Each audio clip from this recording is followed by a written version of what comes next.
په آسیایي سیالیو کې له افغانستان څخه په 18 بېلابېلو ورزشي رشتو کې د 110 په شاوخوا کې افغان لوبغاړي ګډون کوي. هغه انتخاب شوي افغان لوبغاړي چې په آسیایي سیالیو کې برخه اخلي دوی اوسمهال په کابل کې په تمریناتو بوخت دي. دوی وایي د سږکال آسیایي سیالۍ چې د چین هیواد په کوربتوب ترسره کیږي ډېرې سترې سیالۍ دي او دوی هم ورته بشپړ چمتووالی نیولی دی. د وشو ملي لوبډلې لوبغاړي وایي کابو یوه میاشت کیږي چې دلته په اولمپیک کې قرنطین دي او په دې موده کې تمرینات هم زیات کړي دي. ما هر روزه تمرین میکنیم.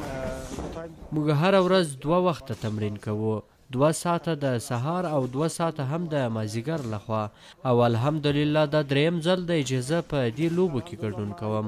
لومړی ځل مې په دې لوبو کې ګډون کړی و، هغه وخت یوازینی لوبغاړی زه وم چې لومړی میډال مې ګټلی و.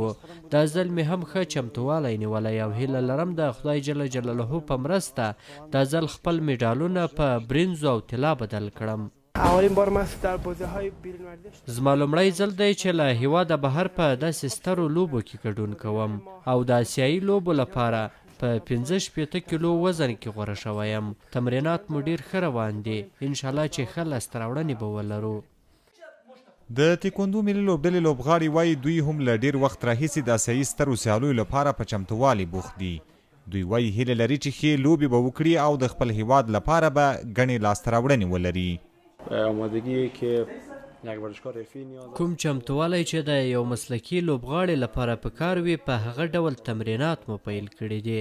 خپل بشپړ تیاری مو نیولی دی چې په دې سیالیو کې ګډون وکړو.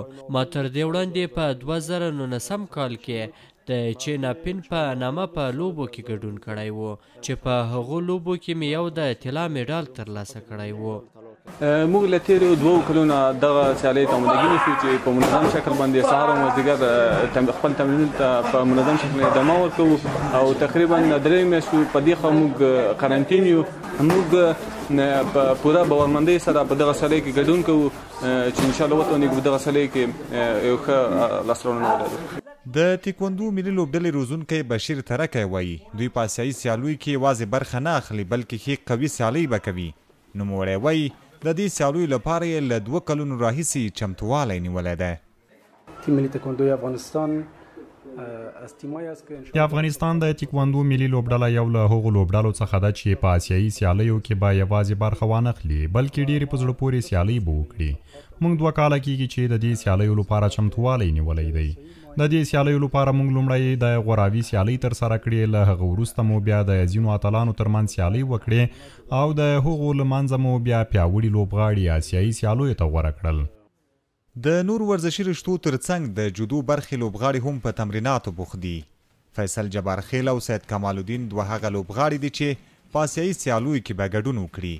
دوی وایي تمرینات خو باید هر لوبغاړی وکړي، خو موږ د 2 میاشتو را په دې خوا د آسیایي سیالیو لپاره ځانګړی چمتووالی پیل کړی دی. یوه میاشت کېږي چې موږ دلته قرنطین یو، د دې په خاطر چې موږ د آسیا اولمپیکي سیالیو ته چمتووالی نیسو. وړاندې تر دې مو په تخار ولایت کې د خپل روزونکي تر نظر لاندې سیالۍ ترسره کړي دي.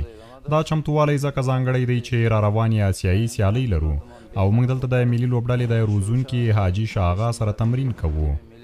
یو میاشت کېږي چې خپله په تربیت بدني کې قرنطینه سو او مخکې له دې نه ما خپل کلب کې کوم او تمرینات مې ډېر و. هر ورځ موږ تمرین دوام درلود، سهار او ماښام خواله. د 19مې دورې آسیایي لوبې چې د ټولو آسیایي هیوادونو لوبغاړي به پکې برخه واخلي د روانې سپټمبر میاشتې په 23مه نیټه پیلیږي. سږکال د یادو سیالیو کوربتوب چین کوي او په هانګجو ښار کې ورته منظم چمتووالی نیولی دی.